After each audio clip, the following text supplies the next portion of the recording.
Yo quiero que por un momento se pregunte, ¿cuál es la razón por la que usted está aquí hoy? ¿Por qué apartó un día completo para reunirse con otras personas y escuchar a unos individuos hablar de Dios y de la familia? Es posible que algunos estén aquí porque era una buena oportunidad para tener comunión y no había un mejor plan para el sábado.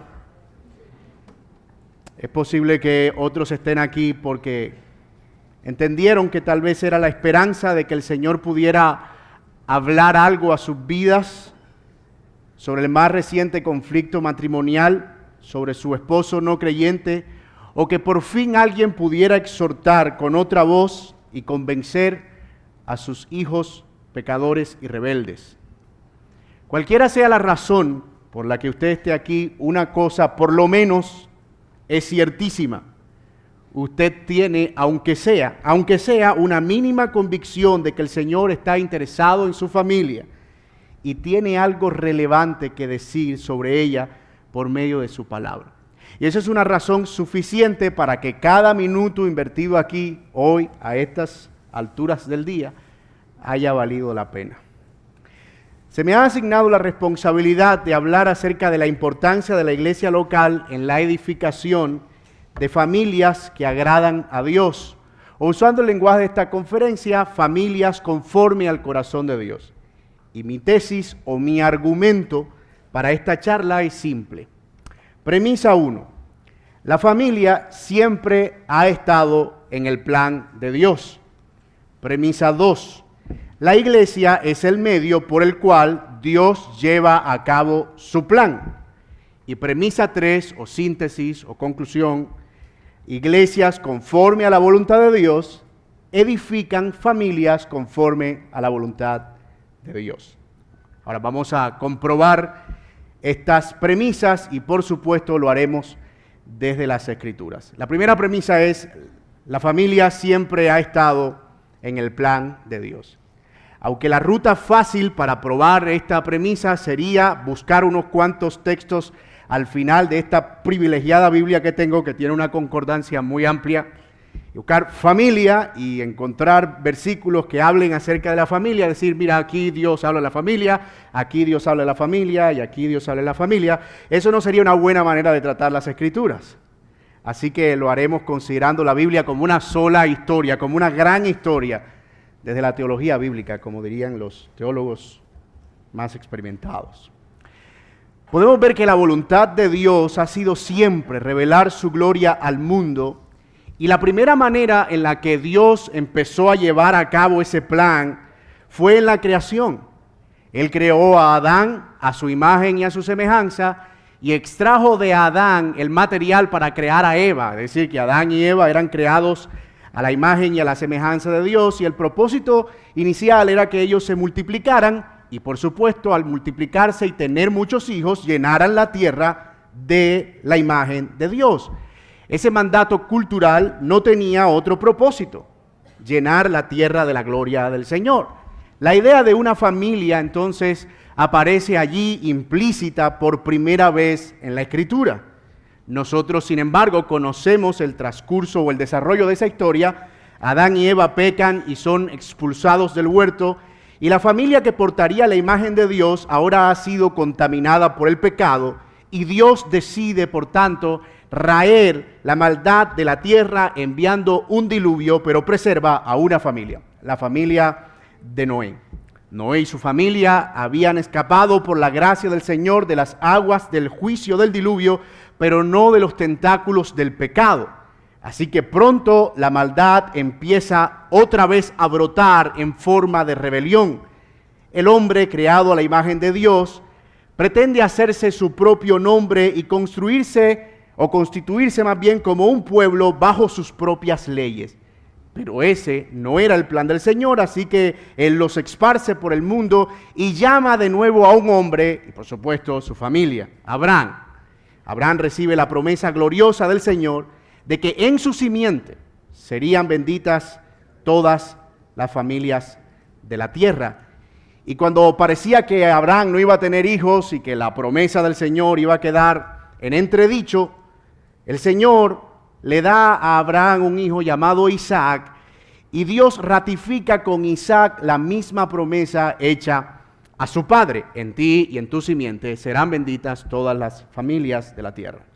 De la familia de Isaac nace Jacob, con quien Dios vuelve de nuevo a ratificar el pacto y la promesa hecha a Abraham, y el Señor promete que de uno de sus hijos, de Judá, el cetro no sería quitado. La familia de Jacob se fue a Egipto y fue esclava por más de 400 años. Dios levanta un libertador para ellos y los conduce a la tierra que le había prometido a Abraham, pero antes de entrar a la tierra les da una ley para que ellos vivieran de acuerdo con su propósito y pudieran ser una nación que agradara a Dios. Pero la ley tenía también un carácter familiar. Lo vimos hoy en la manera en que lo explicó Benji a los hombres en el taller. Y estas palabras que yo te mando hoy estarán sobre tu corazón y las repetirás a tus hijos y hablarás de ellas estando en tu casa y andando por el camino y al acostarte y cuando te levantes. El plan de Dios seguía siendo el mismo: dar a conocer su gloria, aunque ya no por medio de multiplicar su imagen y semejanza a través de la procreación, sino por medio de un pueblo que viviera de acuerdo con un estándar según su voluntad y que fuera diferente a todas las otras naciones de la tierra. Dios permite que Israel construya un lugar donde su nombre fuera invocado. La gloria de Dios ahora estaba en el templo, pero Israel hizo lo malo y con los años ellos abandonaron a Dios, por lo que el templo fue destruido y fueron llevados cautivos a Babilonia. Después de 70 años y luego de un proceso de retorno, el Señor los regresa a la tierra y permite que el templo, que había sido destruido por los babilonios, fuera reconstruido, así que el pueblo vuelve a reunirse por familias en Jerusalén, pero la gloria de Dios que había sido traspasada no estaba en el nuevo templo. Solo la promesa de que dicha gloria un día vendría y sería mayor que la primera. Esa gloria vendría un día, en efecto, a los hombres. Ya no en un templo, sino en un cuerpo encarnado, nacido en el seno de una familia común y corriente y siendo al mismo tiempo parte de la familia de Abraham según su linaje, un hijo de la promesa. Él habitó entre nosotros, dice la Escritura, y vimos su gloria como del unigénito del Padre, lleno de gracia y de verdad. Como vemos hasta ahora, la familia siempre ha estado involucrada en el desarrollo de la historia de la redención. El plan de Dios desde el principio fue concebido para que familias llenaran la tierra de su gloria, con Adán, con Abraham, con las familias de Israel. Y no estamos diciendo que las familias son el centro del plan de redención, pero nuestra meta era mostrar en esta primera premisa la idea de que la familia siempre ha estado involucrada en el desarrollo del plan de Dios. Ahora bien, la gloria de Dios estuvo entre los hombres, en la persona de Cristo, pero el Señor muere en una cruz pagando el precio por nuestros pecados, resucita al tercer día y asciende a los cielos.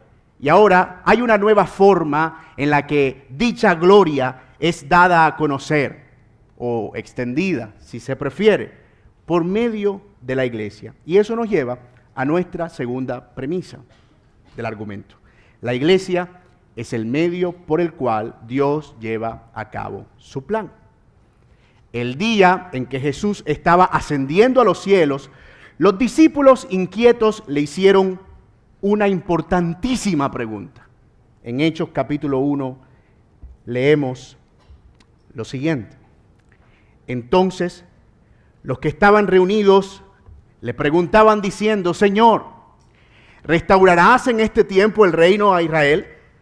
Y él les dijo: no os corresponde a vosotros saber los tiempos ni las épocas que el Padre ha fijado con su propia autoridad, pero recibiréis poder cuando el Espíritu Santo venga sobre vosotros y me seréis testigos en Jerusalén, en toda Judea y Samaria y hasta los confines de la tierra. Esos versículos del 6 al 8. Ellos estaban inquietos, genuinamente inquietos, y inquiriendo acerca de cuál era el tiempo del cumplimiento de las promesas del Señor.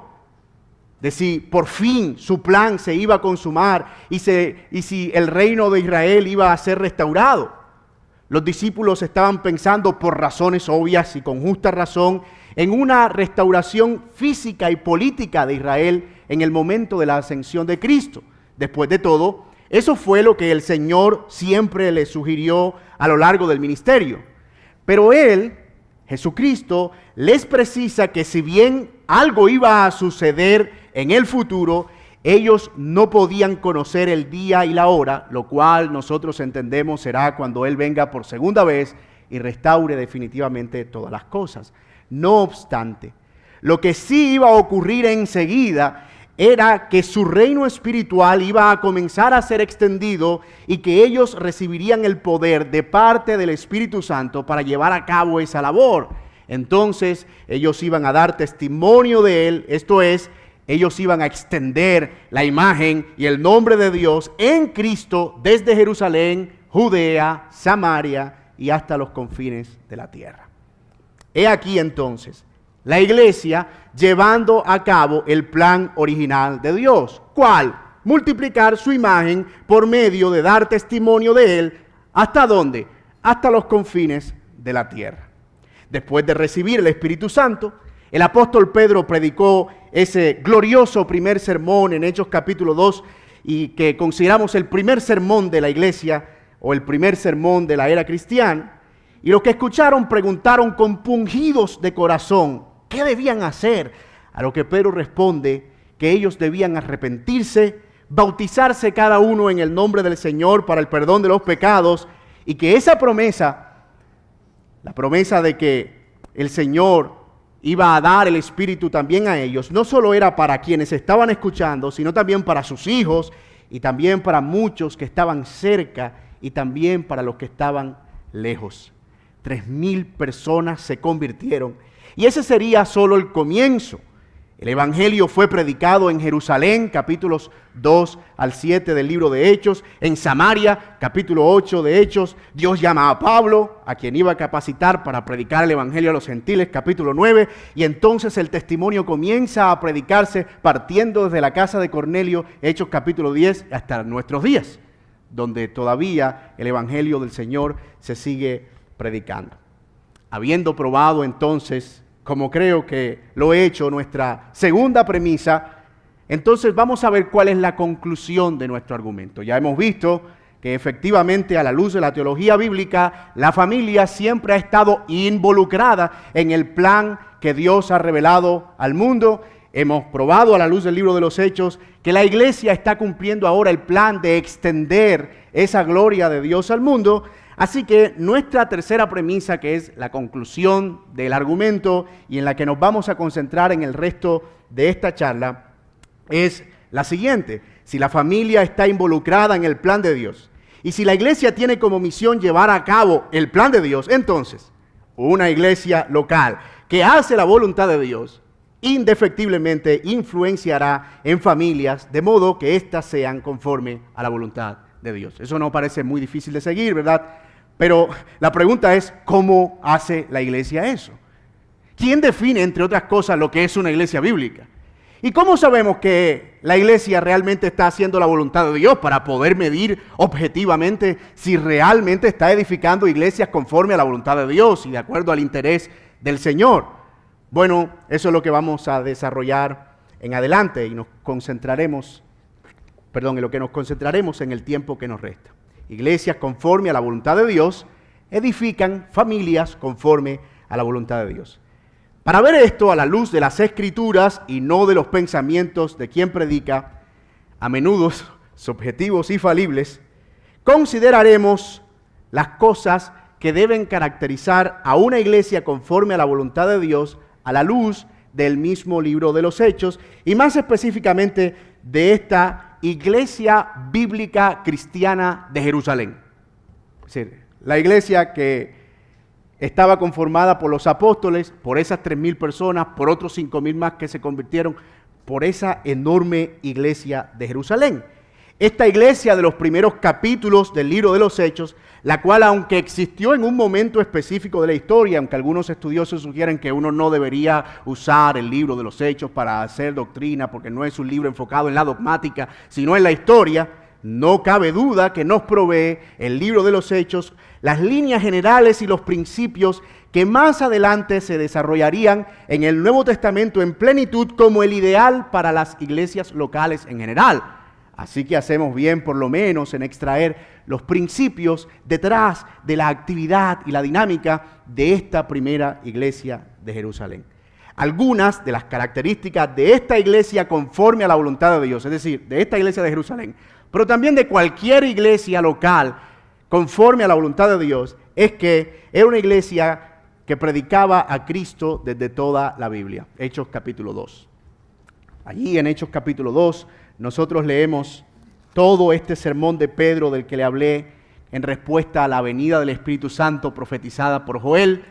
Pedro se pone en pie y proclama un sermón que es objeto de estudio universal, sin duda alguna. Uno de los sermones más importantes en la historia de la iglesia.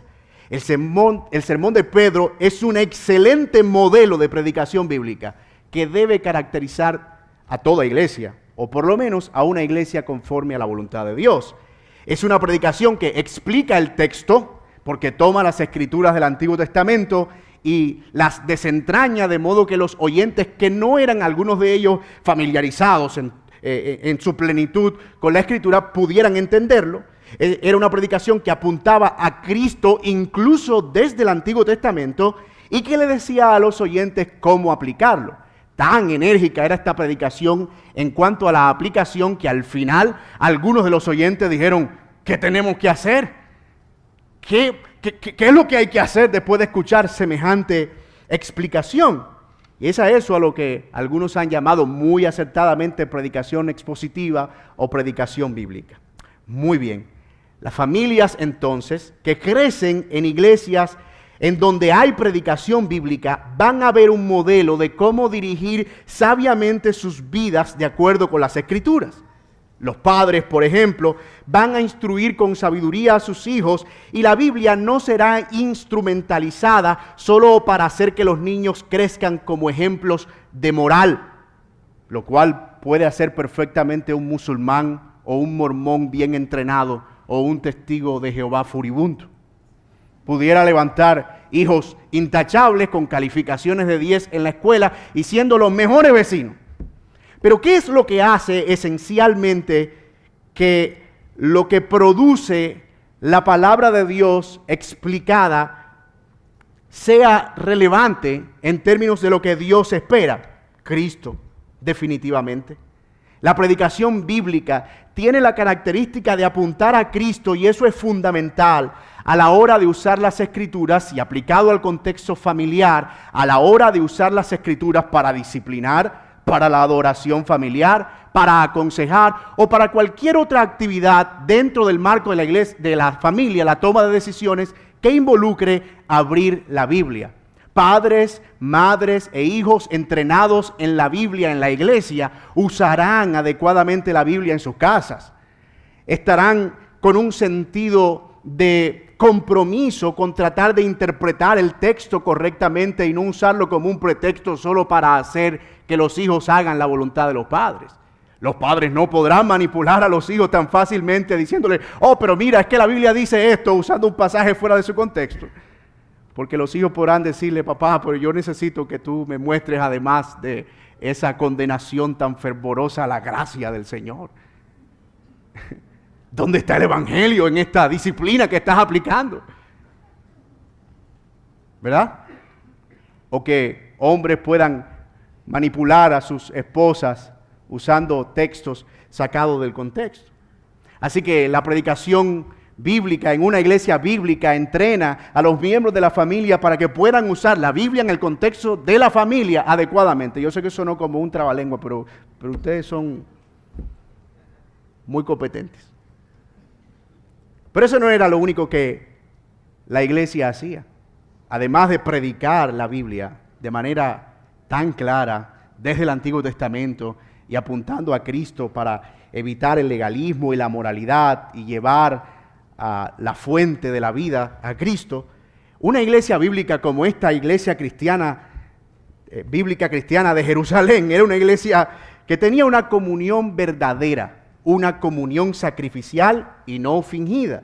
Ustedes pueden leer, por ejemplo, en el capítulo 2, versículo 42, como respuesta a lo que estaba sucediendo a la predicación de Pedro. Dice desde el 40, y Pedro con muchas otras palabras testificaba solemnemente y les exhortaba diciendo, sean salvos de esta perversa generación. Entonces los que habían recibido su palabra fueron bautizados y se hicieron miembros inmediatamente de la iglesia. Aquel día como 3,000 almas, y se dedicaban continuamente a las enseñanzas de los apóstoles, a la comunión, al partimiento del pan y a la oración. Sobrevino temor a toda persona y muchos prodigios y señales se hacían por todos los apóstoles. Todos los que habían creído estaban juntos y tenían todas las cosas en común y vendían todas sus propiedades y sus bienes y las compartían con todos según la necesidad de cada uno. Día tras día, continuamente, unánimes en el templo y partiendo el pan en los hogares, comían juntos con alegría y con sencillez de corazón, alabando a Dios y hallando el favor con todo el pueblo. Y el Señor, en respuesta, añadía cada día al número de ellos los que iban siendo salvos. La iglesia de Jerusalén estaba caracterizada, además de una predicación sólida, y los líderes, como lo veremos, se ocupaban en eso, estaba caracterizada por una comunión marcada por el amor sacrificial modelado por el Evangelio. No era un nuevo club social, no era una fiebre que había de mi nuevo hermano, era un amor genuino el uno por el otro, tanto que vendían sus posesiones para cuidar de las viudas y de los huérfanos. Eran una gran familia. Y eso impactaba considerablemente al mundo que los estaba rodeando. Las personas que veían eso no podían explicar esa clase de relación y de vínculo. Era extraño. ¿Cómo es posible que alguien venda todo por atender las necesidades de otro y que se sacrifiquen y unos dejen de comer para alimentar a los otros? ¿Cómo es posible que las viudas sean atendidas con tanto cuidado? ¿De dónde saca esa gente tanto amor para amarse de semejante manera? Ellos no estaban acostumbrados a ver eso, y mucho menos en un mundo gobernado por un pensamiento egoísta. Una iglesia con una comunión sólida es un regalo para las familias que la componen. Un regalo. Allí se modela el cuidado del uno por el otro.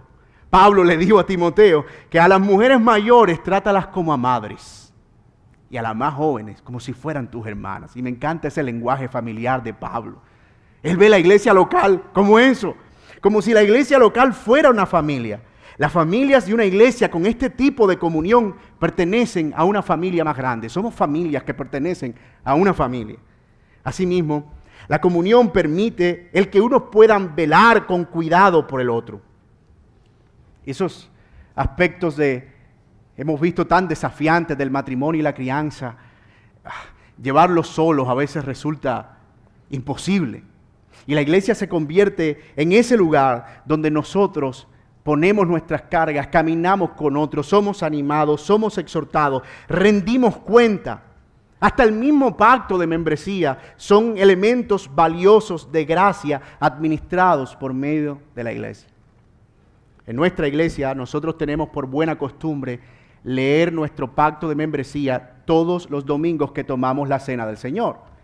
Incluso si hay personas que no son miembros, los invitamos también a que puedan leer o presenciar la lectura del pacto, y es uno de los momentos que yo más disfruto. Es un momento solemne para nosotros y todos estamos allí recordando cuáles son nuestros compromisos los unos con los otros como miembros de la iglesia. El cuarto punto de nuestro pacto de membresía dice: nos esforzaremos en todo momento en criar como se debe a los que están bajo nuestro cuidado, tanto en disciplina y amonestación del Señor, y a través del puro ejemplo amoroso, incitarlos a la salvación. Y me encanta ese punto porque es el compromiso público que estamos haciendo, no solo cuando presentamos al niño a los 8 días de nacido, o 15 días, o al mes, sino que hacemos cada vez que tenemos la oportunidad de decir, nos comprometemos a ser familias que van a glorificar a Dios, criando a sus hijos, guardando su matrimonio y guardando el testimonio del Señor a través de la manera en que vivimos como familia. Y es algo que atesoramos, y es algo que se permite gracias precisamente a poder enfatizar la comunión de la iglesia. Pero esta iglesia no solo predicaba y se animaban unos a otros. Esta iglesia cristiana bíblica de Jerusalén era una iglesia que evangelizaba. En algún momento me va a salir de Cali, pero es como lo mismo, ¿no? La de Jerusalén y la de Cali. Una iglesia conforme a la voluntad de Dios evangeliza, comparte las buenas nuevas. Ustedes pueden verlo en los capítulos 4 y desde el capítulo 3 y 4 del libro de los Hechos. En el capítulo 3 se relata esta historia de un cojo que es sanado y eso arma un gran alboroto en la ciudad de Jerusalén y a los discípulos los llaman y le dicen, pero ¿cuál es el problema de ustedes? Dejen de predicar en ese nombre. Y ellos dicen, pero ¿cómo nosotros vamos a dejar de predicar en ese nombre? No podemos callarnos lo que nosotros hemos visto y lo que hemos oído. Nosotros tenemos que hablar de la belleza del Señor. Esta iglesia, sin duda alguna, estaba comprometida con compartir a Cristo, cueste lo que cueste. Era una prioridad, incluso cuando ponía en peligro su libertad y la vida misma. Iglesias bíblicas, iglesias conforme a la voluntad de Dios, con una cultura de evangelismo y edifican familias comprometidas también con el evangelio. Hijos que no se van a avergonzar de Cristo con sus amigos o compañeros de escuela o universidad, sino que van a aprovechar toda oportunidad para hablar del Cristo que su iglesia predica, que su familia ha abrazado y que él mismo ha sostenido por la fe. Esposos que no tendrán que esconderle a los jefes su fe para no ser avergonzados.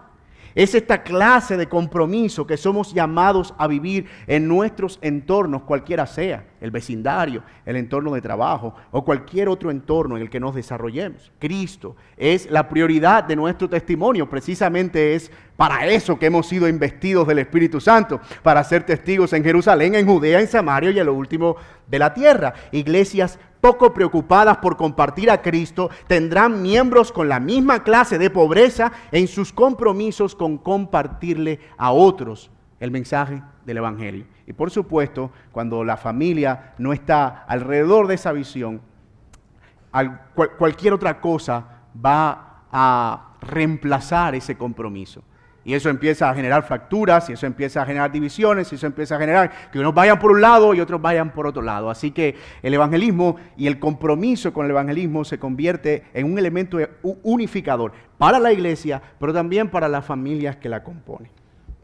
Pero además de eso, capítulo 5, nosotros vemos que una iglesia conforme a la voluntad de Dios es una iglesia que tiene una disciplina sólida. Pero cierto hombre llamado Ananías, con Zafira su mujer, vendió una propiedad y se quedó con parte del precio, sabiéndolo también su mujer, y trayendo la otra parte, la puso a los pies de los apóstoles. Si Ananías y Zafira hubiesen venido a esta conferencia, no hubiesen hecho eso.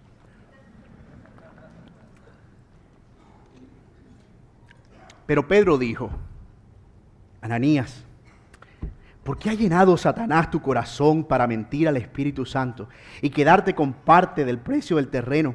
Mientras estaba sin venderse, no te pertenecía, y después de vendida, no estaba bajo tu poder. ¿Por qué concebiste este asunto en tu corazón? No has mentido a los hombres, sino a Dios. Y al oír Ananías estas palabras, cayó y expiró, y eso es una palabra elegante para decir que se murió.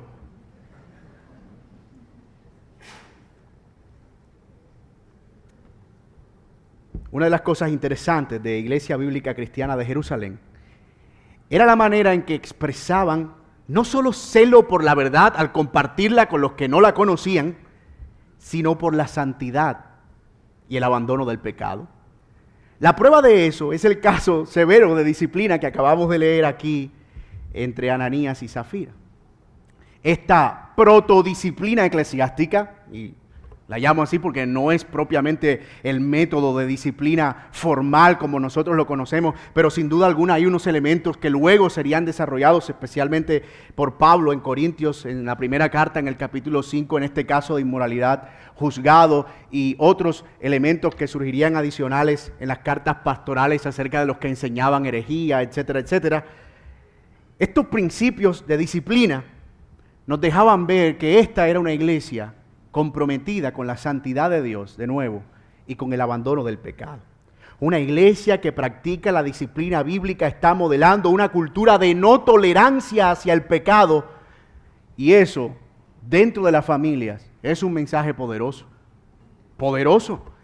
Está elevando un concepto de Dios a la altura apropiada y está tratando el pecado recurrente como debe ser tratado. No estamos diciendo que los padres con hijos rebeldes o esposas con esposos inconversos deben orar para que el Señor haga expirar a sus hijos rebeldes y a sus esposos no convertidos, sino más bien deben orar para que el pecado no sea algo tolerado como si nada pasara, como si fuera normal. Iglesias lapsas y blandas con el pecado van a producir eso mismo en sus miembros y al interior de sus familias. Y padres que a pesar de que proclamen la verdad de Dios con vehemencia el domingo por la mañana, no van a ser capaces de cerrar la puerta al hijo que llega borracho durante toda la semana. O de tomar medidas drásticas contra aquellos que están violentando en el uso de su libertad el testimonio del Evangelio. O por el contrario, que están viviendo en flagrante rebeldía sin muestras mínimas de arrepentimiento o convicción de pecado. Iglesias con una disciplina consolidada, por el contrario, están comunicando, número uno, que Dios es santo, y número dos, que el pecado es aborrecible. Y eso, de nuevo, para familias de creyentes, es una herramienta increíble de gracia. Porque imagínate una familia comprometida con la disciplina severa o bíblica de sus hijos en casa. Y de repente tienen que lidiar en una reunión de asamblea con que la iglesia le da igual que el pastor tiene 2 esposas y que por allá el hijo del pastor hizo como 4 embarazos y qué sé yo. Y entonces el padre que está lidiando estos casos severos de disciplina y que está viendo que aquellos que están predicando la palabra de Dios desde el púlpito no están teniendo un elevado concepto de la santidad de Dios, empiezan a entrar en un conflicto. Y la iglesia empieza a convertirse en un lugar no saludable para esa familia. O una iglesia de ese tipo, en un lugar no saludable para esa familia. Quinto lugar, una iglesia conforme a la voluntad de Dios tiene un modelo de liderazgo competente. Eso podemos verlo en el capítulo 6 de Hechos. Por aquellos días, al multiplicarse el número de los discípulos, surgió una queja de parte de los judíos, porque entre otras cosas las iglesias bíblicas tienen problemas. No sé si usted lo sabía, pero las iglesias bíblicas tienen problemas. ¿No sabía?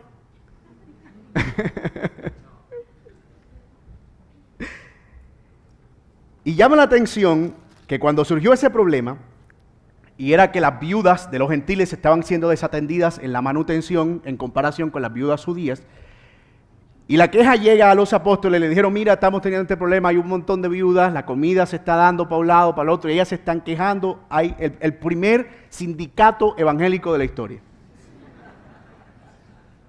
Hay unas viudas aquí enojadas y quejándose por la desatención. Y los discípulos, comprometidísimos con la palabra y la oración, como deberían estar los líderes de una iglesia bíblica, dijeron, ¿saben qué? Convoquen a la congregación y escojan entre ustedes 7 hermanos, y le dan los requisitos de buen testimonio, llenos del Espíritu Santo y de sabiduría, a quienes podamos encargar, de buena reputación, a quienes podamos encargar esta tarea. Y nosotros nos entregaremos, a la oración y al ministerio de la palabra. Noten que los líderes, en este caso los 12, no eran plenipotentes ni los amos de la iglesia. Había una relación interesante entre el liderazgo y la congregación. No había una actitud de señorío. Pedro escribiría más adelante sobre eso en su primera carta, en el capítulo 5, cuando dijo que los pastores no deben enseñorearse de la congregación. Y vemos aquí que precisamente esa es la actitud que ellos no estaban tomando. Es decir, era una actitud de nosotros no somos quienes tienen todas las respuestas, ni somos los únicos que pueden resolver el problema. Escojan entre ustedes. Aquí están los estándares. Aquí está lo que se esperaría que esa persona tuviera como característica, así que escójanlos ustedes desde dicho estándar. Iglesias con este tipo de liderazgo son un beneficio enorme para las familias. Enorme. Comunican que el poder no está concentrado en una sola persona. Comunican que la autoridad no debe ser usada para la manipulación. Además de eso, comunican que el colectivo de personas o los que están bajo su cuidado no son su empresa personal. Comunican además que no pueden los líderes enseñorearse uno del otro o los líderes de los liderados, y sobre todo que el liderazgo debe ser un liderazgo que establezca prioridades y que sea inclinado al servicio. Los pastores que estamos aquí debemos ser conscientes que nuestro liderazgo está modelando liderazgo. A los hombres de nuestra iglesia, porque tal vez no todos serán pastores, pero lideran sus familias. Y nuestro liderazgo está modelando liderazgo. Hebreos capítulo 13 dice, miren a sus pastores, consideren la conducta buena de su fe, cómo ellos se han conducido e imítenlos. Y no es sean pastores, no es imítenlos siendo pastores, es imiten la buena conducta de su fe, su andar. Cuando nosotros como pastores ejercemos un liderazgo piadoso, estamos comunicando a los líderes de nuestra iglesia. Estoy hablando de líderes en el sentido general, dentro de las familias y en cualquier otro orden de liderazgo, la manera bíblica de ejercer dicho liderazgo. Del mismo modo, una iglesia sujeta a sus pastores y que hace fácil la labor, como dice la palabra también en Hebreos capítulo 13, está modelando a las esposas una forma concreta de conducirse con relación a la autoridad de sus esposos. Y hermanos, eso es maravilloso. Eso es la iglesia hablando. Los líderes y los que se someten, enviando un mensaje para que eso sea replicado en todas las escalas posibles. Finalmente, una iglesia conforme a la voluntad de Dios es sostenida en medio de la adversidad. Eso podemos verlo capítulo 6, versículo 8, cuando Esteban es arrestado y llevado a los pies de quienes lo sentenciarían. Porque incluso iglesias conforme a la voluntad de Dios sufren y padecen persecución. Pero el Señor usa la adversidad para hacer cumplir su propósito. Curioso es que el día que mataron a Esteban, comenzó la expansión de la iglesia. Fue a raíz precisamente de ese conflicto, de ese sufrimiento, de ese dolor que representaba la muerte de uno de los miembros más importantes de esta iglesia, que la iglesia fue esparcida y muchos de los que se fueron con la semilla del evangelio se establecieron en sus ciudades y empezaron a florecer en comunidades bíblicas que más adelante fueron consolidadas. Dios estaba usando el dolor y el sufrimiento de la iglesia para bien. Una moda de las iglesias de hoy, yo no sé desde cuándo, porque uno dice siempre de hoy, pero eso lleva rato,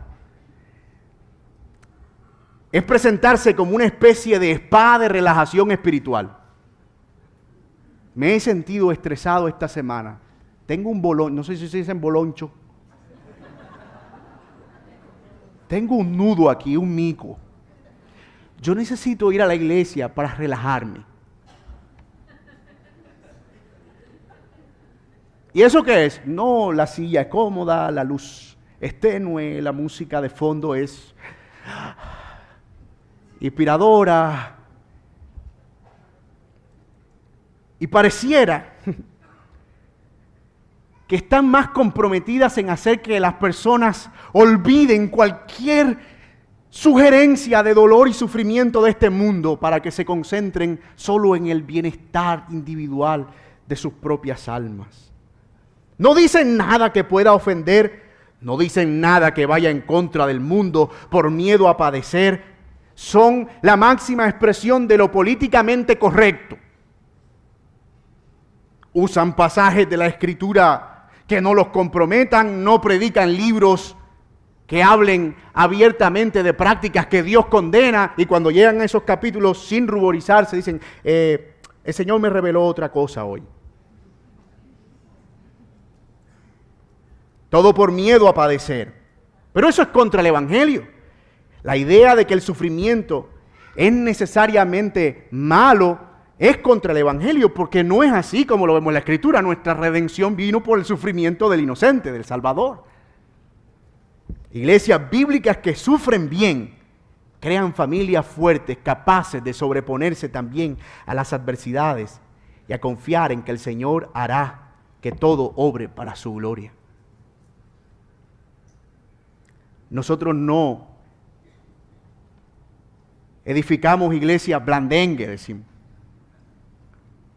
Si estamos comprometidos con la palabra de Dios, nuestro compromiso es edificar iglesias fuertes, que puedan resistir los embates del diablo y del mundo, y que puedan formar al mismo tiempo individuos con la misma clase de carácter y familias con la misma clase de carácter.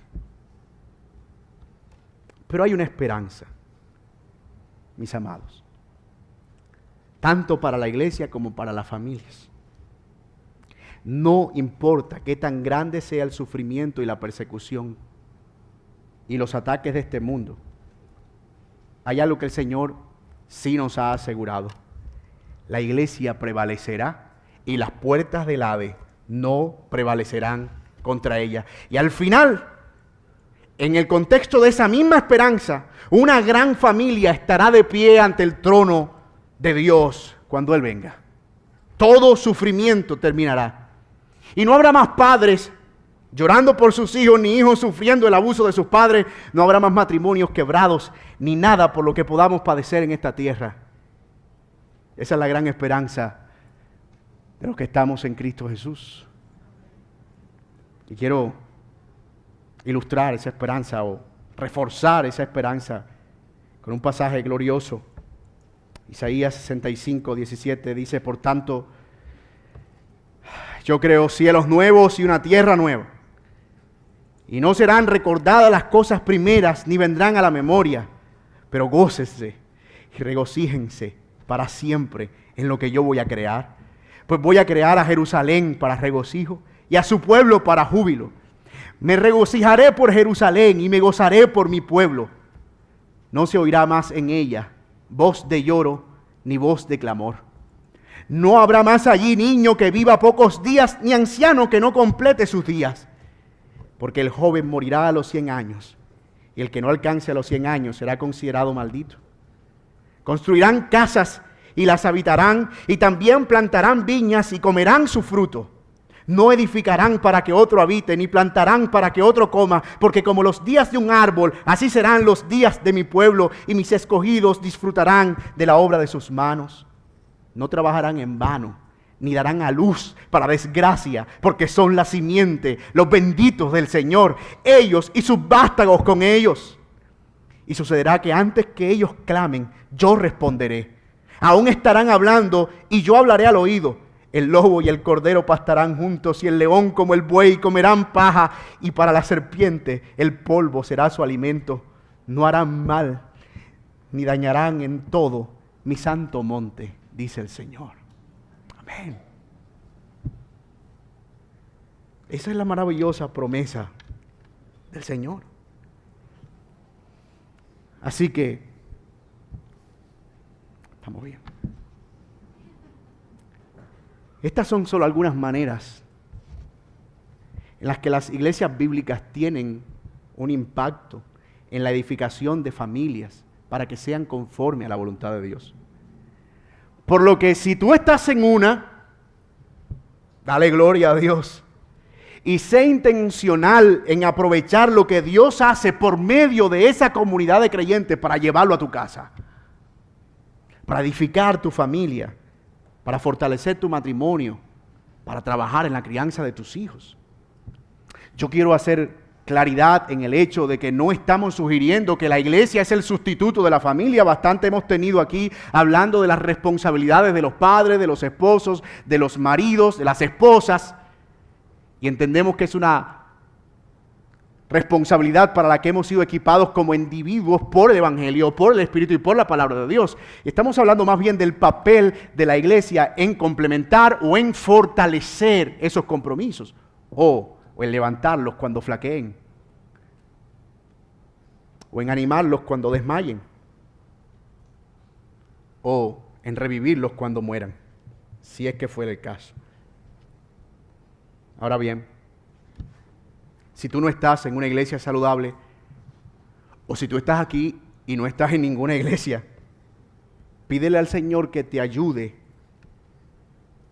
a poder entender que por encima de cualquier cosa está el cuidado de tu vida espiritual, si eres padre o si eres líder de familia, de hogar, y también el cuidado y la salud espiritual de su familia, porque si tú te dices creyente y no estás proveyendo el alimento espiritual para tu familia, déjame decirte que tú eres peor que un incrédulo, porque la Biblia dice en términos del alimento material que el que no provee para su propia casa es peor que un incrédulo. Ahora imagínate el alimento espiritual y quien no provee salud espiritual para su familia. Tú no puedes ser indiferente. Y no puedes pretender simplemente que las cosas sigan su curso. Debes ser intencional en orar para que puedas estar en lugares donde los pastos sean apropiados, para que el pastoreo y el cuidado de tu familia pueda florecer. Y si tú eres de los que piensa que la iglesia es innecesaria, ¡ay, qué iglesia! Eso es un negocio. Déjame decirte que no solo es necio, sino que te estás perdiendo del privilegio de caminar este largo camino junto a otros. Dios dejó la iglesia para que fuera un medio para nuestra edificación y para que pudiéramos caminar hacia la meta. Es un medio para la instrucción, el ánimo, la corrección y la guía.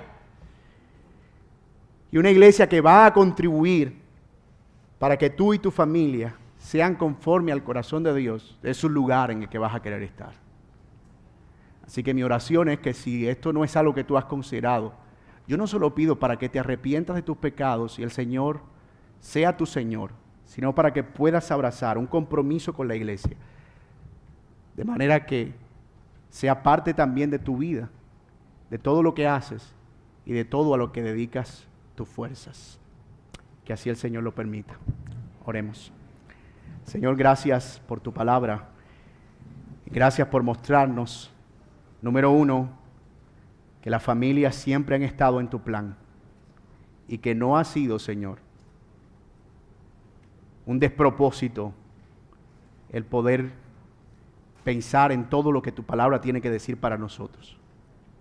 Gracias por ayudarnos a meditar, número dos, que tú has establecido la iglesia con el propósito universal de que pueda comunicar tu gloria y tu plan y que pudiera dar a conocer tu imagen. Y gracias, Señor, porque podemos hoy también meditar en que ambas cosas son posibles. Tú puedes usar iglesias para edificar familias según tu propósito, según tu voluntad. Y oro, Señor, por hombres aquí que no han considerado la iglesia como algo importante para sus familias. Te pido que los ayudes a asumir esta responsabilidad, pero Señor, también te ruego que no se vayan de aquí sin esperanza, que puedan correr a Cristo en arrepentimiento y fe, y que puedan encontrar allí para ellos una fuente inagotable de gracia y misericordia, y que no se vayan, Señor, de aquí con la desesperanza de que sus pecados son irremediables, sino con la esperanza de que no hay nada que el Evangelio no pueda reparar, y que tú has provisto en Cristo Jesús y por medio del Evangelio la fuente para esa restauración. Señor, gracias por este privilegio de poder compartir tu palabra con otros, pero sobre todo de poder escucharla. Gracias en Cristo Jesús. Amén.